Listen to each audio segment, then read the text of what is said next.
오늘 이 말씀 이 문단에 시작되는 말씀이 돈을 좋아하는 바리새인들, 그렇게 얘기하고 있죠. 바리새인들은 돈을 좋아하는 자들이다. 예수님께서 그 앞서 불의한 청지기에 관한 말씀을 하셨을 때에, 그리고 작은 것에 충성하는 자는 큰 것으로 맡기게 된다. 두 주인을 섬길 수 없다. 그리고 마지막 13절에서는 하나님과 재물을 겸하여 섬길 수 없다. 그런데 이 모든 말씀을 듣고 돈을 사랑하는 바리새인들이 비웃었다. 그렇게 말씀을 하고 있습니다. 그 말은 뭘 얘기합니까? 그들은 하나님도 믿고 돈도 사랑하고 이 두 개를 다 하는 사람들이다. 그런 말씀이죠. 나름대로는 하나님을 잘 믿는다고 확신하는 사람들인데 사실은 돈을 좋아하는 것이 그들의 삶의 기본적인 모티브가 되어서 살아가고 있는 자들임을 이야기하고 있는 것입니다. 그들을 향해서 그렇게 주님의 교훈을 듣고 비웃는 그들을 향해서 그들의 신앙의 허구성을, 위선된 모습을 직설적으로 예수님께서 지적하신 말씀입니다. 그리고 부자와 거지 나사로의 비유를 통해 그들에게 회개할 기회가 항상 있는 것은 아니다. 회개의 문이 닫힐 때가 온다. 이런 경고하신 말씀을 다루고 있습니다. 오늘 이 문단 전체의 핵심적인 얘기는 바리새인들의 위선적인 신앙을 말하고 있습니다. 오늘 이 말씀을 통하여 우리의 위선적인 신앙이 있는가 없는가 잘 살피고 마음을 살피시는 주님 앞에 어떤 거짓된 모습으로 포장을 하거나 거짓된 모습으로 위장을 하는 그런 것이 있다면 그대로 주님 앞에 내려놓고 회개하여 순전한 믿음의 사람들로 우리가 세워져 감히 마땅한 줄로 믿습니다. 다시 돌아가서 14절, 15절은 돈을 좋아하는 바리새인들, 그들에 대한 호칭이 바리새인, 곧 돈을 좋아하는 바리새인, 이렇게 수식어가 붙어 있는 것을 봅니다. 주님께서 잘 아시죠. 근데 그들이 그 문제를 지적하니까 비웃었습니다. 두 주인을 섬길 수 없다. 두 마음을 품고 동시에 하나님도 섬기고 물질도 좋아하고 그렇게 할 수는 없는 것이다. 그러니까 비웃었습니다. 그래서 주님께서 그 비웃는 그들을 향해서 직격탄을 날리셨죠. 너희는 사람 앞에서 스스로 옳다 하는 자들이지만 하나님은 너희 거짓된 마음을 아신다. 그렇게 스스로 위선을 하면서 사람에게 높임을 받는 행위는 하나님께 미움을 받는 것이다. 아주 정확하게 전곡을 찌르고 말씀하신 것을 보게 됩니다. 거짓을 싫어하시는 하나님께 율법을 지킨다고 위선을 떠는 것은 오히려 하나님의 미움만 받게 되고 징벌을 당하게 되는 것이라고 말씀하시는 것입니다. 여기서 주님은 조금 전에 얘기한 것처럼 바리새인들의 위선을 들춰내시고 계십니다. 그들이 갖고 있었던 위선적인 문제가 두 가지였는데 첫 번째 문제는 돈을 좋아하는 것이었습니다. 13절에서 보면 하나님과 재물을 겸하여 섬길 수 없다는 예수님의 말씀에 그들이 비웃었던 것이죠. 그 말씀 뒤에 그들이 비웃었습니다. 돈을 좋아하는 그들은 겉으로는 하나님을 섬겼지만 실상은 재물을 섬기는 자들이었다. 이 사실을 주님께서 너무도 알고 있었죠. 그들의 겉모습은 사람 보기에 옳은 것 같았지만 그 속에는 탐욕과 악독이 가득하다고 예수님께서 책망하신 것입니다.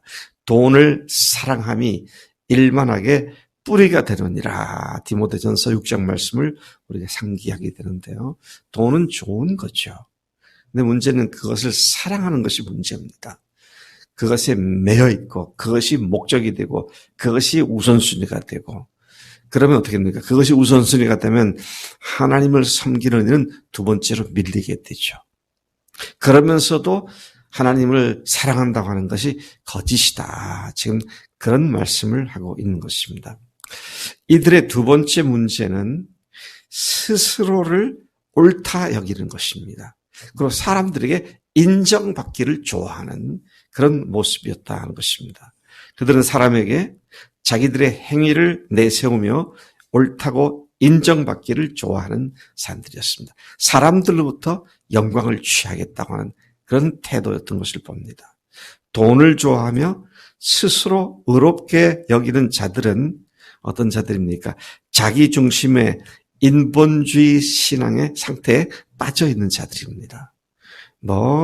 얼마나 겉으로 대단한 헌신을 한 것처럼 보이고 아무 상관없이 그들의 근본은 인본주의이고 자기 본의의 삶에 빠져 있는 자들이다. 이 사실을 우리가 분명히 직시해야 할 것입니다. 그들은 위선적으로 형식적인 율법에 매여 위선으로 굳어진 자들이었습니다. 예수님께서는 사람 앞에서 높임을 받고 영광을 구하는 것은 하나님께서 미워하시는 것이다. 그래서 어떤 의미에서도 사람들에게 잘 보이려고 위장하는 이런 것들은 우리에게 절대 있어서는 안 되겠다. 위장한다는 말은요, 그런데 안 그런 척하는 그런 거죠. 안 그런데 그런 척하고 말이죠. 그런 것들을 주님께서는 미워하신다. 그렇게 말씀하십니다. 16절에서도 18절까지 보니까 율법의 지배를 받는 것은 침례연의 때까지다. 주님께서 친히 시대 구분을 딱 해주시더라고요. 율법과 선지자의 때는 침례연 때까지다. 율법과 선지자는 구약을 통칭하는 말이지 않습니까? 구약의 율법의 지혜를 받던 그 시대는 침례 요한의 때까지다. 그렇게 선을 그으셨습니다. 그 후로는 하나님 나라의 복음이 실질적으로 직접적으로 전파되고 있으며 누구든지 그 복음을 받아들이면 그 하나님 나라로 들어가게 된다는 말씀을 하고 있는 것이죠. 그게 뭡니까? 바로 예수님 자신이십니다. 그리고 이 말씀을 하신 지 얼마 안 돼서 주님께서 직접 죽으시고 부활하셨습니다. 그래서 율법이 암시했던 실체이신 예수님의 죽으심과 부활이 완성된 이후에는 어떻게 됩니까? 누구든지 믿으면 하나님의 자녀가 되는 이 사실을 천국을 침략하는 자가 차지하게 된다. 그런 말로 말씀하고 있는 것을 봅니다. 그래서 이제는 제한이 없습니다. 누구든지입니다. 무릇 누구든지 그것으로 침략하고 들어가는 자가 바로 그 나라가 그의 것이다. 그런 말씀을 지금 해주고 계시는 것이죠. 복음의 기쁨에 응한 믿음의 자녀들은 그분에 대한 사랑의 동기로 살아가기 때문에 결과적으로 율법을 완성하는 삶을 살게 되죠. 지켜야지, 율법이니까 해야지 이런 생각은 하지 않지만 주님의 십자가와 부활의 은혜와 사랑에 감격하여 주님께 사랑에 응답한 삶의 결과가 되돌아보니까 율법을 완성하는 그런 삶인 것을 우리가 고백하게 됩니다. 참 너무도 귀한 말이 아닐 수 없습니다. 저는 우리 집 사람을 보면 늘 마음에 참 미안하고 감동이 돼요. 얼마나 저를 끔찍이도 생각하고 사랑하는지 참 이렇게까지 생각하는구나. 그냥 놀랄 때가 많아요. 근데 이 사람이 우리 집 사람이 그렇게 하는 것을 율법으로 알고 한다면 그건 얼마나 고통스럽겠어요. 음식도 맛있는 거 해놓고 자기는 안 먹어. 그래서 별로 싫어하나? 근데 보니까 잘 먹더라고요. 근데 안 먹어. 그래서 내가 습관이 하나 생겼어요. 맛있는 거 있으면 반찬 같은 거 먹다가 한 개나 두 개는 끝에 남겨둬. 근데 습관이 돼버렸어요. 근데 사랑이 그렇게 하는 거죠. 사랑이 그렇게 하는 거예요. 우리 사람이 이제 나이가 들어가지고 뭐 밥하고 하는 게 귀찮대요.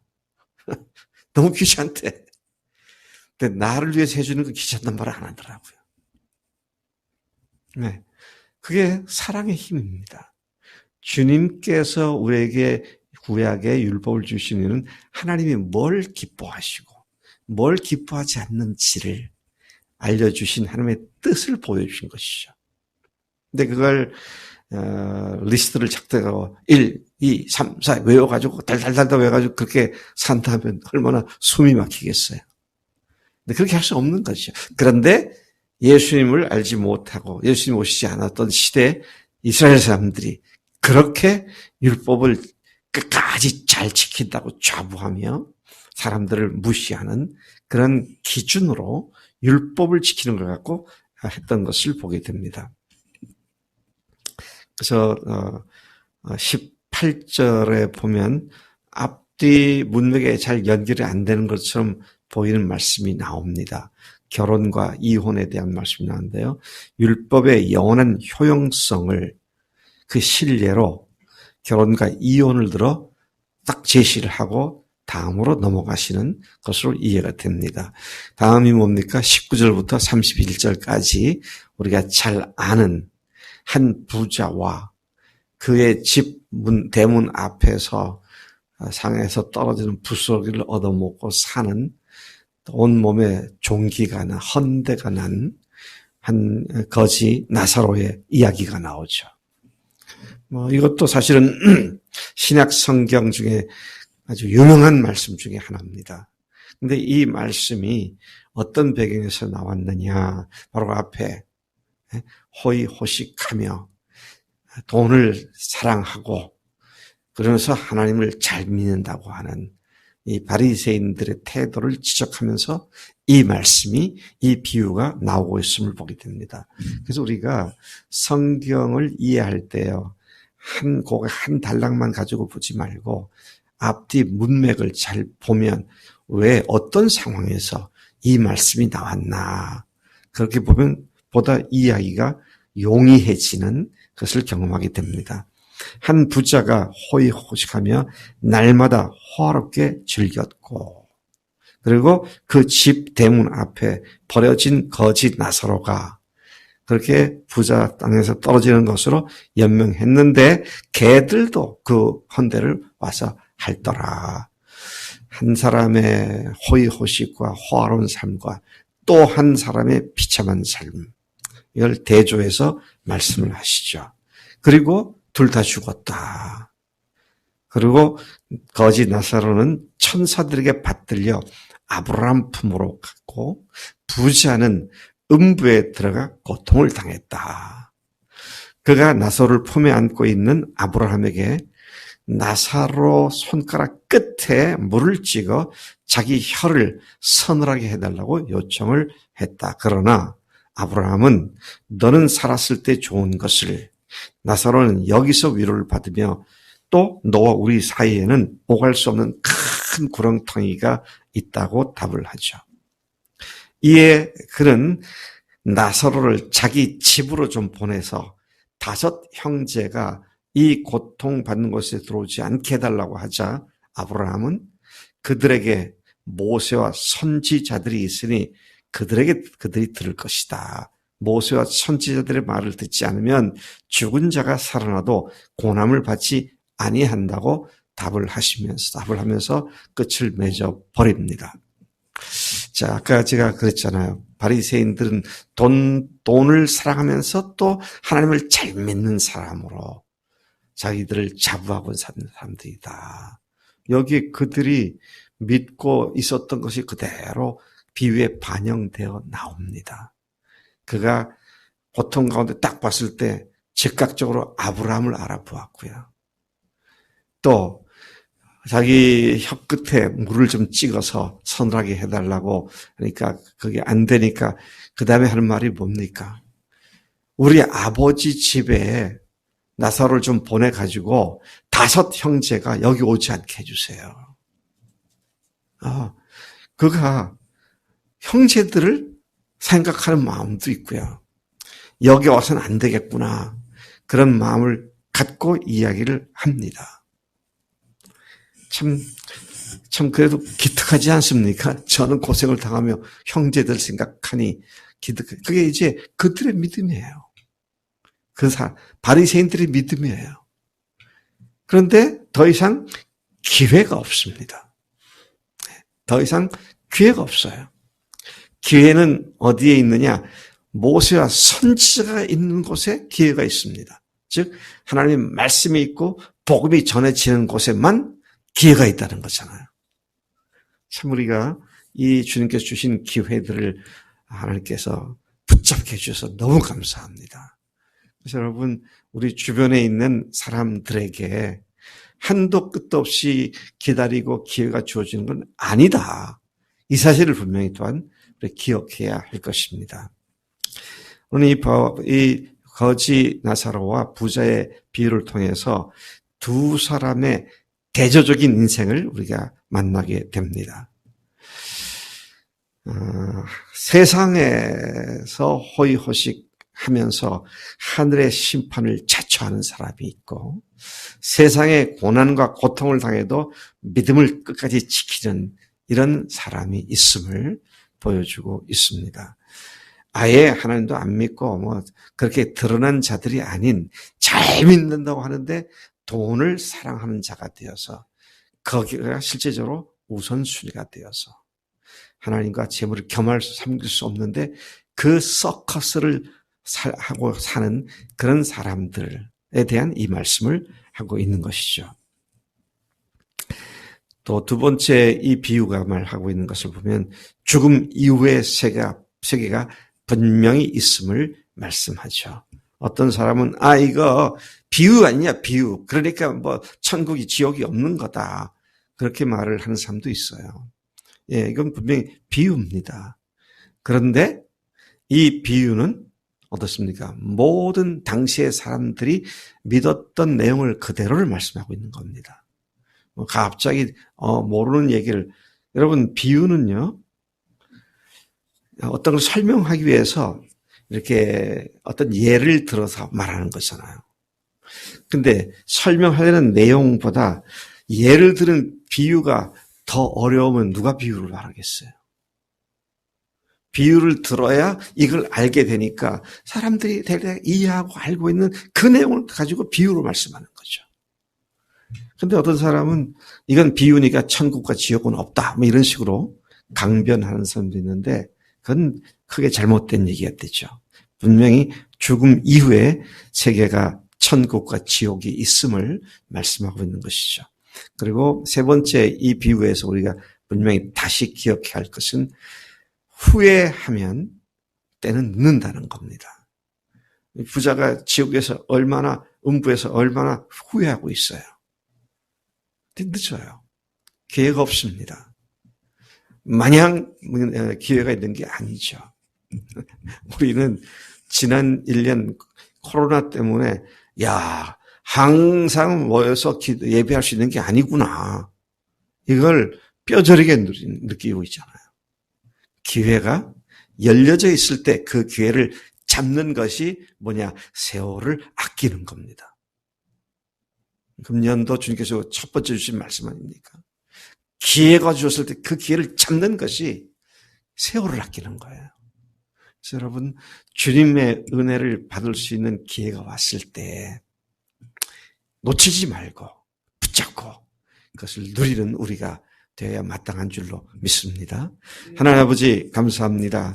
돈을 사랑하는 바리새인이라고 아예 수식어가 붙어 있는데 하나님 우리가 예수님을 주님으로 하나님으로 믿은 자들로서 세상 것을 동시에 누리려고 하는 잘못된 생각을 갖지 않게 하시고 어디까지나 우리는 청지기로서 주님께서 맡겨주시는 것을 잘 관리하는 주님의 종들로서의 세상 물질관을 제대로 갖도록 인도해 주시니 감사합니다. 하나님, 참으로 많은 것을 맡게 되는 충성된 종들이 다 되도록 주님 은혜 내려주시는 줄로 믿습니다. 오늘도 그렇게 우리의 분명한 좌표를 찍고 그 좌표에 합당한 삶을 살기를 소망하오니 성령님 오늘도 인도해 주실 줄로 믿습니다. 감사하고 예수님의 이름으로 기도를 쌉나이다. 아멘.